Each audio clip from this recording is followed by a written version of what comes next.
Channel. ఈ రోజు మనతో పాటు రమగారు ఉన్నారు. నమస్తే రమగారు. నమస్తే జయ.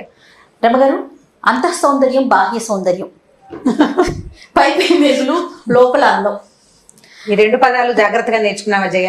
లేదు రమగారు, నేను తెలుగు న్యూస్ ప్రెజెంటర్ని కాబట్టి కొన్ని పదాలు అంటే మీ అంతగా మాట్లాడలేకపోయినా బట్ బాగా మాట్లాడతాను. అయితే ఈ విషయానికి వచ్చేసరికి ఎలా చూడాలి? అందరికీ తెలిసిన విషయం, అందరూ చక్కగా చెప్పేస్తాం. మనము ముసలోళ్ళం అయిపోతాము, ఇప్పుడున్నంతగా రేపు పెద్దవాళ్ళమైనాక ఈ అందం ఉండదు, చెప్పడానికి బాగుంటుంది. బట్ కానీ ఆచరణలో ఎంతవరకు చూస్తున్నాము మనం? అంతః సౌందర్యాన్ని చూస్తున్నామా, బాహ్య సౌందర్యాన్ని చూస్తున్నామా? ఒక్కసారి క్వశ్చన్ మార్క్ ఎవరికి వారం వేసుకుంటే మనకే అర్థమైపోతుంది. ఏమంటారు మీరు? అంటే ఇప్పుడు ఎవరైనా ఎవరితోటైనా మొదట పెళ్లి చేసుకోవడానికో, స్నేహం చేయడానికో, కలిసి ఉండటానికో, కలిసి పని చేయడానికో తాత్కాలికంగా అవతల వాళ్ళ ప్రజెంటేషన్ లేదా ఫస్ట్ లుక్ చాలా ఇంపార్టెంట్, చాలా ముఖ్యమైనది. ఇప్పుడు వ్యక్తిని చూస్తాం, ఆయన సాధారణంగా ఉన్నారనుకో, ఏమి మరీ నేమిటి ఇలా ఉన్నాడు, డల్గా ఉన్నాడు అలా అనిపించవచ్చు. వాళ్ళతో మాట్లాడాక, వాళ్ళతో కలిసి పనిచేయటం మొదలుపెట్టాక వాళ్ళ లోపల ఉన్న అద్భుతమైన క్వాలిటీస్ ఏమైనా మనకి అర్థమైతే అప్పుడు ఈ ముందు ఉన్న ఈ వాళ్ళని ఫస్ట్ లుక్లో మనకి కలిగిన ఇంప్రెషన్ మెల్లిమెల్లిగా పలచబడిపోతుంది. దానికి పెద్ద ఇంపార్టెన్స్ ఏమి ఉండదు. అయితే ఏంటంటే కానీ మొట్టమొదట వ్యక్తులు ముఖాలనే చూస్తారు, బట్టలనే చూస్తారు, ఎవరైనా లోక సహజంగా జరిగేది. అయితే వాళ్ళతోటి ప్రయాణించేటప్పుడు జీవితంలో ముందుకెళ్తుంటే అప్పుడు ఈ బట్టలు కానీ, లేకపోతే ముఖ సౌందర్యం కానీ, చర్మ సౌందర్యం కానీ ఏది ప్రయారిటీనో మనకు తెలుస్తూ ఉంటుంది. అంతేనా? అంతే. ఇప్పుడు ఈ వ్యక్తి విషయంలో ఇది. మళ్ళీ మనం ఇంకొక కొత్త మనిషిని కలిసినప్పుడు మళ్ళీ వాళ్ళ ఫస్ట్ లుక్కే ఇంపార్టెన్స్ ఉంటుంది. అది చాలా సహజమైనది. ఇది కరెక్ట్ కాదు అని చెప్పకూడదు, చెప్పలేం కూడా. మనం మొదటి ఇంప్రెషన్ ఒకటి కలగాలి కదా, ఫస్ట్ ఇంప్రెషన్ ఒకటి కలగాలి. కలిగిన తర్వాత వేరే ఎంత కాదు అన్నా మనందరం కూడా జనరల్ గా చూసేదే అది, మనుషులు చూసేదే అది. అయితే ఏంటంటే చాలా కొద్ది మంది వీటికి వేటికి ఇంపార్టెన్స్ ఇవ్వకుండా ఉండే మనస్తత్వాన్ని కలిగి ఉంటారు. వాళ్ళది ఒరిజినల్ గా వాళ్ళ తీరది. వాళ్ళు బాహ్య సౌందర్యానికి ఏ ఇంపార్టెన్స్ ఇవ్వరు. చాలా కొద్ది మంది ఉంటారు. వాళ్ళకు కూడా తమ ప్రెజెన్స్ మీద పెద్ద ఆసక్తి ఉండదు, ఎలాగోలాగా ఉంటూ ఉంటారు. ఇప్పుడు మనం చక్కగా అలంకరించుకుని నీట్ గా మనం చక్కగా ఉండి ఇలాంటి మాటలు మాట్లాడేవనుకో, మీరు మాత్రం బాగా తయారవుతున్నారు కదా అని అనిపిస్తుంది. ఇది ముందుకు వెళ్తుంటే మనం సౌందర్యానికి ఇంపార్టెన్స్ ఇవ్వాలా అక్కర్లేదా అనేది తెలుస్తుంది. సాధారణంగా మనం అవతల వాళ్ళ సౌందర్యం పట్ల మనకి ఆసక్తి, అభిరుచి, అభినివేశం, దాని మీద ఇంట్రెస్ట్ ఎప్పుడు ఉంటాయి? జీవిత భాగస్వాముల పట్ల, భార్య పట్ల కానీ, భర్త పట్ల కానీ, అప్పుడప్పుడు కొలీగ్స్ వల్ల కూడా. ఇప్పుడు మన అమ్మ సౌందర్యం మన ఏ రకంగా అయినా ఇంప్రెస్ చేస్తుందా? అమ్మ ఎలా ఉన్నా అమ్మలు అందంగానే ఉంటారు. మా నాన్న ఎలా ఉన్నా వాడు బాగానే ఉంటుంది. మా చిన్నప్పుడు నెత్తి నిండా జుట్టుండి చక్కటి క్రాఫింగ్ ఉండి మన చేయి పుచ్చుకుని తీసుకెళ్ళిన నాన్న మనం కాస్త పెద్ద అయ్యేసరికల్లా జుట్టు ఊడిపోయి, పళ్ళు కొంచెం లూజ్ అయిపోయి, కళ్ళజోడు వచ్చేసి వీక్గా డల్గా అయినా కూడా మన నాన్న మనకి హీరోలాగానే ఉంటాడు. అక్కడ సౌందర్యం పాయింటే లేదు. ఇప్పుడు కొత్తగా పెళ్లి చేసుకోబోయే వాళ్ళకి బాహ్య సౌందర్యానికి ఇంపార్టెన్స్ ఇవ్వద్దని ఎలా చెప్తాం? చెప్పలేం కదా, అసలు చెప్పలేకపోతాం. అక్కడ మాట్లాడకూడని మాట మనం ఏం చెప్పొచ్చు అలాంటి సందర్భాల్లో? అబ్బాయి చూడడానికి సామాన్యంగా ఉన్నాడు కానీ బుద్ధిమంతుడు, మంచి ఉద్యోగం, బాగా చదువుకున్నాడు, వీళ్ళ ఫ్యామిలీ అంతా ఆదర్శవంతులు, కట్నాలు అవి ఆశించరు, గుడ్ బాయ్, అందాన్ని కొడుకు తింటామా అని ఇలాంటి అవన్నీ తర్వాత డైలాగులు. మనం ఇలా ఇంప్రెస్ చేస్తే ఈ మిగిలిన సద్గుణాల వల్ల ఈ బ్యూటీగా చక్కగా అందంగా ఉండటం అనే క్వాలిటీ కొంచెం కాస్త దాని మీద పక్కకు పెట్టచ్చు. కాకపోతే అసలు ఇంపార్టెన్స్ ఇవ్వద్దు, అబ్బాయి ఎలా ఉన్నా సరే అని అనకూడదు, అనలేం కూడా. ఒక చందమామ కథ ఉంది, చెప్దాం చూడండి. కథ కూడా ఇంట్రెస్టింగ్ గా ఉంటుంది. కోసల దేశానికి ఒక యువరాజు ఉన్నాడట. ఆయన పేరు సోమదత్తుడు.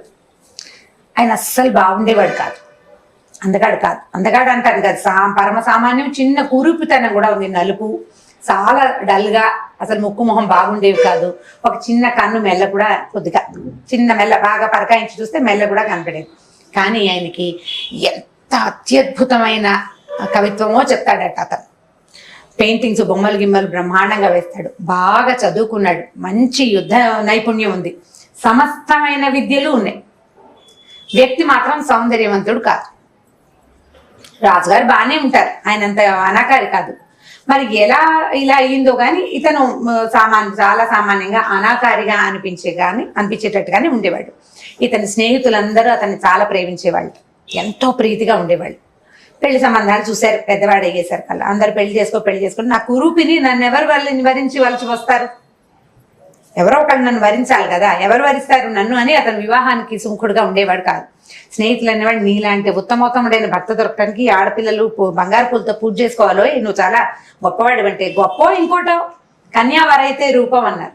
కన్యకి రూపమే కావాలి, కన్యకి రూపమే కావాలి. మన అమ్మాయి అబ్బాయిని చూసి పెళ్లి చేసుకోవాలంటే ఏదో రకంగా అమ్మాయికి నచ్చద్దు. అవును, క్వాలిటీలు తర్వాత తెలుస్తాయి, ముందు తెలిసేది రూపమే కదా. దాంతో అతను పెద్దగా ఇష్టపడలేదు.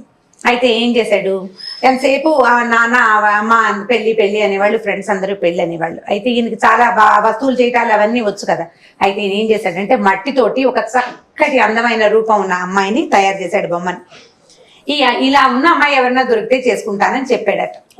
చెప్పేసరికల్లా ఏమైంది, ఈ రాజుగారు కొడుక్కి నిజంగానే ఇలాంటి ఊహ ఉందనుకుని ఆ బొమ్మ లాంటి రూపాన్ని ఒక పెయింటర్ తోటి పెయింట్ చేయించారు. ఒక పిక్చర్, బొమ్మను పంపించలేరు కదా, ఈ పిక్చర్ ని కొంతమంది దూతల చేతికిచ్చి ఏ రాజ్యంలో అయినా ఇలాంటి పిల్ల ఉందేమో వెతకమని పంపారు.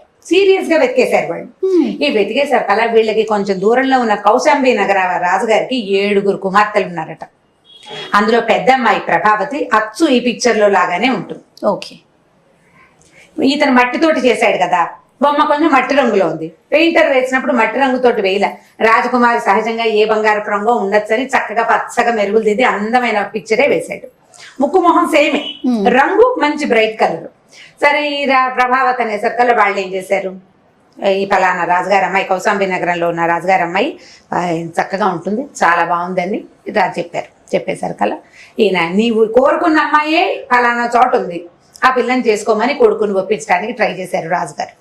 ఇతను అన్నాడు, రాజుగారు అబ్బాయి అది కాదండి, ఇప్పుడు నన్ను రేపు పొద్దున వచ్చాక నాకు అమ్మాయి అంటే ఇష్టం, వచ్చాక నా మొహం చూసి అది చేసుకుంటుందో ఉంటానంటుందో ఉండనంటుందో అప్పుడు ఏం చేయాలి అనేసరికల్లా రాజుగారు అన్నాడు, ఓ పని చేద్దాం, మన ఆచారం ప్రకారం అమ్మాయి పెళ్లి కూతురు పెళ్లి కొడుకుని చూసే పద్ధతి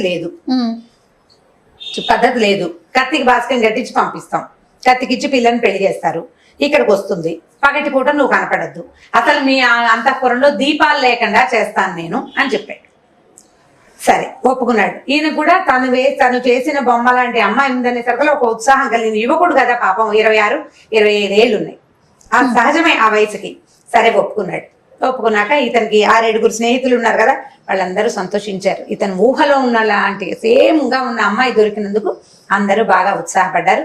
పెళ్లి వివాహం వేడుక జరిపింది. వాళ్ళు కూడా ఈ రాజుగారి అబ్బాయికి కోసల దేశపు రాజకుమారుడికి ఇవ్వడానికి వాళ్ళకి ఉత్సాహంగానే ఉంది. పెళ్లి అయిపోయింది, రాజకుమార్తెను పంపేశారు. సరే రోజు రాత్రిపూట సాయంకాలం అయ్యేసరికల్లా వీళ్ళు అంతఃపురంలో దీపాలు ఉండేవి కాదు. ఈయన పోయేవాడు లోపలికి, ఇద్దరు చక్కగా కబుర్లు చెప్పుకునేవాడు. ఇతను చాలా చక్కగా పాట పాడేవాడు, ఫ్లూట్ వాయించేవాడు, వీణ వాయించేవాడు. ఆయనకి ఎన్నో విద్యలు వచ్చు, చాలా బాగా మాట్లాడేవాడు, చక్కటి మధురమైన కంఠస్వరం. మరి ఇన్ని క్వాలిటీస్ ఉన్నవాడిని అత్యద్భుతంగా ఉంటాడని అమ్మాయి ఊహించి ఎంతసేపు రోజు నేను ఎప్పుడు చూస్తాను నేనంటే ఏ పగలు అతను కనపడేవాడు కదా అమ్మాయికి. రాత్రిపూట మాత్రం వచ్చి సాయంకాలం నుంచి తెల్లవారేదాకా భార్య దగ్గరే ఉండేవాడు, బాగా కబుర్లు చెప్పుకునేవాళ్ళు, కలిసి ఉండేవాడు. అయితే ఈ అమ్మాయికి ఎలాగైనా భర్తను చూడాలని కోరిక కలిగేసరికల్లా ఏమైంది, రోజులు గడుస్తుండేసరికల్లా కొన్నాళ్ళు పోయాక బయటపడతాయి. 1 సంవత్సరం తర్వాత ఏమైందట, ఒక దాసి సామంచాయిగా కొంచెం సామాన్యంగా ఉందట, పనిచేసే అమ్మాయి. ఈ అమ్మాయి ఏం చేసిందంటే ఏదో మంచినీళ్ళు ఏదో పట్టుకొస్తే ఎవరే నువ్వు కొత్తగా వచ్చావా, నువ్వెందుకు వచ్చావు, అమ్మాయి చారుమతి ఏది అని అడిగింది. అడిగేసరికి చారుమతి రాలేదండి అని చెప్పి గ్లాస్ అందించింది, మంచినీళ్ళు అందించేసరికి అమ్మాయి చేతులు అవి నల్లగా ఉన్నాయి. చేతులు సామంచాయిగా ఉన్న అమ్మాయి చేతులు, మొహం సామంచాయిగా ఉంది అనుకో, చేతులు సామంచాయిగా ఉండవు, ఇంకొక రవ్వ డార్క్ గా ఉండేందుకు అవకాశం. ఈ చెయ్యి చాపి గ్లాస్ అందించేసరికి చెయ్యి చూస్తే ఈ అమ్మాయికి నచ్చక చాలా చీదరించుకుంది. ఈ దాసి వెళ్ళిపోతూ ఆ మొగుడుతోటి ఎలా ఉంటుందో ఈవిడే అనుకుంది. చిన్న పుచ్చుకుంటారు చూడు, నువ్వు నల్లగా ఉన్నావు, నువ్వు మురిగా ఉన్నావు, నువ్వు అలా ఉన్నావు, ఇలా ఉన్నావు అంటే కడుపులో ఒక కష్టం తోస్తుంది. ఆ కష్టంతో ఆ అమ్మాయి ఆ మాట అనేసరికల్లా ఏమిటి, ఎందుకు ఇలా అన్నది, ఏదో అంది, ఆ అన్నమాట ఏమిటి అనేది బాగా విని ఆలోచించుకుని ఈ లోపల ఒకళ్ళిద్దరు స్నేహితులు మీ ఆయన ఇంత కురుపిగా ఉన్నాడని ఉత్తరాలు ఏవో రాశారు. దాంతో ఈ అమ్మాయి తనని మోసం చేశారని తెలుసుకుని ఏం చేసింది, నేను ససేమిరా ఇక్కడ ఉండనని చెప్పేసి పుట్టింటికి వెళ్ళిపోయాను. ఓకే, చాలా బతిమలాడాడు ఆయన. అతను వచ్చి, నేను నీతో మాట్లాడను, నువ్వు నన్ను మోసం చేసావు, ఇప్పుడు కూడా నన్ను ఒప్పించడానికి నువ్వు రాత్రిపూటే వచ్చావు కానీ పగలు నీ వికారమైన రూపాన్ని నాకు చూపించడానికి రాలేదు. నేను నీతో ఉండను కాక ఉండను, మీరు నన్ను మోసం చేశారు.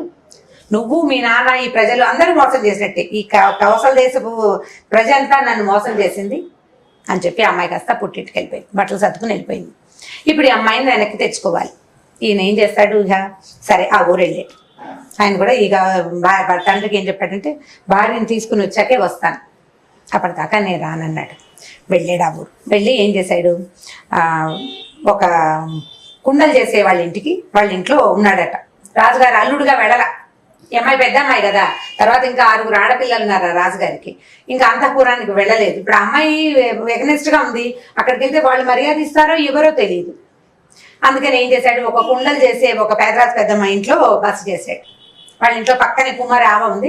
ఇతను ఏం చేశాడంటే ఆ కుండలు, ఒక కుండని చక్కటి బొమ్మలు వేసి కుండల మీద, ఒక కొన్ని కుండల మీద ఈ రాజుగారి అమ్మాయిలకి బహుమతిగా ఇవ్వమని ఇచ్చాడట. అందరికి తలా ఒక కుండ, పెయింట్ చేసిన కుండలు ఇస్తే ఆ కుండలు చాలా సంతోషించారు. అందరికి ఎంత బాగుంది, ఈ ప్రతిమలు ఎంత బాగా చేశారు, ఈ కుండ మీద ఒక బొమ్మ వేసింది అనమాట, ఎంతో బాగున్నాయని సంతోషించారు. ఈ ప్రభావతి దేవి మాత్రం ఆ బొమ్మ తనని పోలి ఉన్నదని తెలుసుకుంది. దాని మీద వేసిన బొమ్మలు ఈవిడివి. దాంతో ఈ పని చేసింది తన భర్తే. అతను తప్పిస్తే దగ్గరగా రాణి గారిని ఎవరు చూస్తారు? ఓకే, ఎవరాణిని ఇంకొకటి చూడదు కదా, ఆమె భర్త తప్ప. దాంతో ఈ భర్తే చేశాడు, నా కుండ పగల కొట్టేసింది ఆవిడ. ఒప్పుకోలేదు. సరే మర్నాడు ఏం చేసేట, ఈవిడ సౌధం బయట కూర్చునేది. వాకిట్లో సాయంకాలం పూట చల్లగా గాలి కూర్చుంటారు కదా, ఫ్లూట్ వాయిస్తూ తిరుగుతూ ఉండేవాడు. అందరు ఎంత బాగుంది వేణువాదం, ఆ వాయించేవాడు ఎవడో కావాలని ఈ అమ్మాయిలందరూ అడిగేవాడు. ఈవిడికి తెలుసు ఆ ట్యూన్ తన భర్తదని, అయినా సరే ఆవిడ ఒప్పుకునేది కాదు. ఇంతలో సరే ఏమైందట, కొద్ది రోజులు గడిచినాయి. ఏ విధంగా ట్రై చేసినా ఆ అమ్మాయి భర్తను చూడడానికి ఒప్పుకోలేదు. ఈ నగరంలో వాళ్ళందరికీ ఈ పెళ్ళైన పెద్ద ఆడపిల్ల ఇలా ఇంటికి వచ్చేయడం వాళ్ళెవరికి నచ్చలేదు. రాజనగర్లో ఉన్న వాళ్ళకి కురూపో ఇంకో రూపో రాజు కొడుకు, రేపొద్దున రాజు అవుతాడు. ఇలా ఇల్లు బట్టి ఆడపిల్లలు వచ్చేస్తే ఇంకా వెనకాల ఉన్న వాళ్ళు ఏం నేర్చుకుంటారు? ఒక బ్యాడ్ ఎగ్జాంపుల్ కదా పెద్దమ్మాయి వచ్చేయడం. వాళ్ళల్లో ఎవరికి పెద్దగా నచ్చేది కాదు. సరే ఏం చేశారట, మిగిలిన అమ్మాయిలకి ఏదో పెళ్లి సంబంధాలు చూస్తుంటే ఈ రాజుగారికి 7 ఒక 6 రాజుల దగ్గర నుంచి ఉత్తరాలు వచ్చినాయట. మీ అమ్మాయి పెళ్లి వదిలి పెట్టుకుని వచ్చిందిట, ఆ పిల్లని మాకిచ్చి పెళ్లి చేయండి అని. ఇప్పుడు ఒకళ్ళు అడిగారు గోపోని ఓ రకం, 6 అడిగితే ఈయన ఏం చేశాడు, అందరికీ ఉత్తరాలు రాశాడు. మా అమ్మాయి ఇంకా వచ్చింది కానీ మేమేం విడాకులు అవి ఏం ప్లాన్ చేయలేదు, మేమేం పెళ్లి ప్లాన్ చేసుకోలేదని ఉత్తరాలు రాశాడు. రాసేసరికల్లా 6 అదేమిటి మీ అమ్మాయి వచ్చేసిందంటే వచ్చేసినట్టే, ఇంకా మీ పిల్లని మాకిస్తావా, మాతో యుద్ధం చేస్తావా, పట్టు మేము వచ్చేస్తున్నామని 6 దండెత్తి వచ్చేసారు. అయ్యో, ఈ 6 దండెత్తి వచ్చేసరికల్లా రాసనగరం అంతా అట్టుడికిపోయింది. ఇప్పుడు ఏం చేయాలి, ఒక్క పిల్లని 6కి ఎలా ఇస్తారు? పోనీ ఎవడో ఒకడైతే ఇచ్చే పని, వీటితో గొడవ పడలేక. ఇప్పుడు ఏం చేయాలి? అయితే ఈ రాసనగర్లో ఉన్న మంత్రులు 5 మంత్రులు ఉన్నారు, ఆయన గట్టివాడు. వాళ్ళ నాట ఏముందంటే, ఈ ప్రభావతి ఎలాగో కొంప తీసేసింది మంది వృధాగా, వాళ్ళ దగ్గర మన పేరు పోయింది. ఈ పిల్లని 6 ముక్కలు చేసి ఒక ముక్క ఒక్కొక్కడికి ఇచ్చి పంపిద్దాము అని చెప్పారు. చెప్పేసరికల్లా మిగిలిన వాళ్ళంతా ఎస్ అన్నారు. అయ్యో, మరి ఇంకేం చేస్తాం, ఈ 6తో యుద్ధం చేస్తే దేశం అల్లకల్లోలం అయిపోతుంది. దేశం ముఖ్యమా, రాజుగారి అమ్మాయి ముఖ్యమా? దేశమే ముఖ్యం కదా. దేశమే ముఖ్యం. ఇప్పుడు ఈ 6 రాజులు వచ్చి ఈ దేశంలో పడితే మొత్తం అంతా తలకిందులు అయిపోతుంది. అయ్యేసరికల్లా ఇతను అది అక్కడెక్కడే తిరుగుతున్నాడు కదా, ఈ రాసనగర్ అంతా అట్టుడిపోతుంది, ప్రభావతి దేవిని 6 ముక్కలు చేస్తున్నారు అని. అతను పరిగెత్తుకొచ్చేసాడు లోపలికి.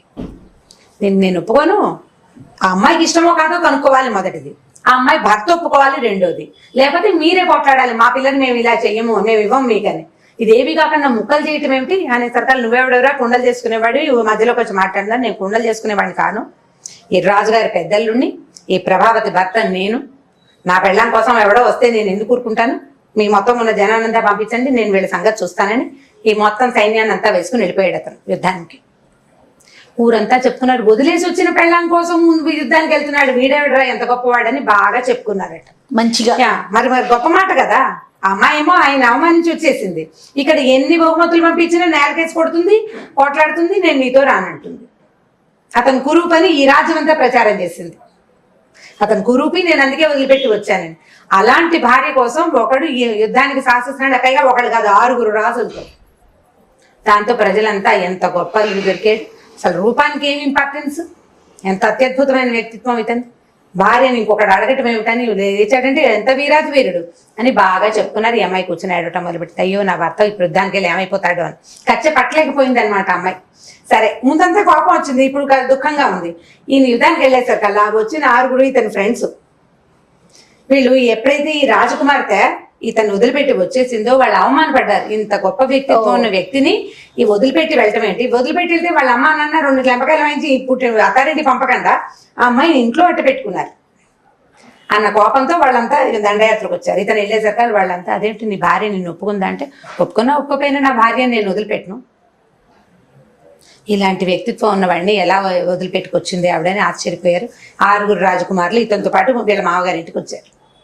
వస్తే ఇతను ఏం చెప్పాడంటే, వీళ్ళు నా స్నేహితులే, మీ 6 అమ్మగలు ఇంకా 6 అమ్మాయిలు ఉన్నారు కదా, 6కి ఇచ్చి పెళ్లి చేయండి అని సలహా చెప్పి ఈ 6 ఫ్రెండ్స్కి 6 మరదలతోటి పెళ్లి చేశాడు. అయితే ఆ పెళ్లి రోజునట పెళ్లి కూతుళ్ళు అందరూ భర్తలను చూసుకుని సంతోషిస్తారు. అందరికంటే ఎక్కువ సంతోషించింది ప్రభావతి. ఓహో, ఇంత ప్రతిభ కలిగిన వాడు. అతను పెళ్లి సంబంధాలు కూడా మాట్లాడేసేయగలడు, ఏమైనా చేయగలడు. వీడికి అందం ఉంటే ఎంత, లేకపోతే ఎంత. అందం ఇవాళ ఉంటుంది, రేపు ఉండదు. వాళ్ళ నాన్న పాపం పదే చెప్పేట. నేను కూడా చిన్నప్పుడు ఇంకా బాగుండేవాడిని. 50 వృద్ధాప్యం వచ్చాక పోతుంది సౌందర్యం. ఎంత అందమైన వాళ్ళైనా వృద్ధాప్యం రాక మాందమ్మా. ఓ 10 సంవత్సరాలు పై మెరుగులు. ఆ తర్వాత ఇంక ఉండదన్నా అమ్మాయి ఒప్పుకొని నన్ను మోసం చేశారు అన్న కోపంతో ఆ అమ్మాయిని దగ్గర ఉంచుకోవడానికి ఇంకో మార్గం లేదు కాబట్టి వాళ్ళు ఆ పని చేశారు. సో ప్రభావతి దేవి చాలా సింపుల్ గా భర్తతోటి మళ్ళీ అత్తారింటికి వెళ్ళిపోయింది. తర్వాత కౌసల దేశానికి అతను రాజు, ఈ అమ్మాయి రాణి అయిపోయారు. ఇప్పుడు బాహ్య సౌందర్యానికి మొదటి లుక్ లో ఖచ్చితమైన ఇంపార్టెన్స్ ఉంటుంది. సెకండ్ లుక్ నుంచి అంత సౌందర్యమే ఇంపార్టెన్స్. కాబట్టి ముందుగా అందంగా ఉన్నారని అబ్బాయిల వెనకాల అమ్మాయిల వెనకాల పడిపోకండి. ఫ్రెండ్షిప్ చేయండి. నా పాయింట్ అర్థం చేసుకోండి. వాళ్ళ లోపల సంగతి ఏమిటి అనేది తెలుసుకోండి. తోలు కాదు, దాని కింద ఉన్న బుద్ధి చూడాలని చెప్పేవాళ్ళు పెద్దవాళ్ళు. ఎర్రతోలు అందరికీ ఉంటుంది, లోపల బాగుండద్దు, లోపల బుద్ధి బాగుండాలి. కాబట్టి సౌందర్యానికి ఎక్కువ ఇంపార్టెన్స్ ఇవ్వండి. అమ్మయ్య, నేను ఎక్స్పెక్ట్ చేసిన పాయింట్ చెప్పారు గారు. తర్వాత ఈ నిజంగా ఈ కనపడే మెరుగంత మెరుపు లోపల ఉందా లేదా? ఒకవేళ లోపల లేకపోతే నిర్మోహమాటంగా నిరభ్యంతరంగా ఆ మనుషుల్ని వదిలిపెట్టేయండి, ఏం పర్వాలేదు. వాళ్ళతోటి వాళ్ళ సౌందర్యం కోసం కంటిన్యూ మాత్రం చేయొద్దు. వదిలేస్తే కొత్త సౌందర్యం దొరుకుతుంది మనకి. సూపర్. ఓకే, ఎస్, అంత సౌందర్యం అనేది చాలా అవసరం మనుషులకి. ఓకే రామ్ గారు, ఇంకొక స్టోరీతో మళ్ళీ కలుద్దాం. తప్పకుండా. నమస్తే. ఇక ఈ వీడియో కనుక మీకు నచ్చినట్లయితే లైక్ చేయండి, షేర్ చేయండి. మరిన్ని వీడియోస్ కోసం మా ఛానల్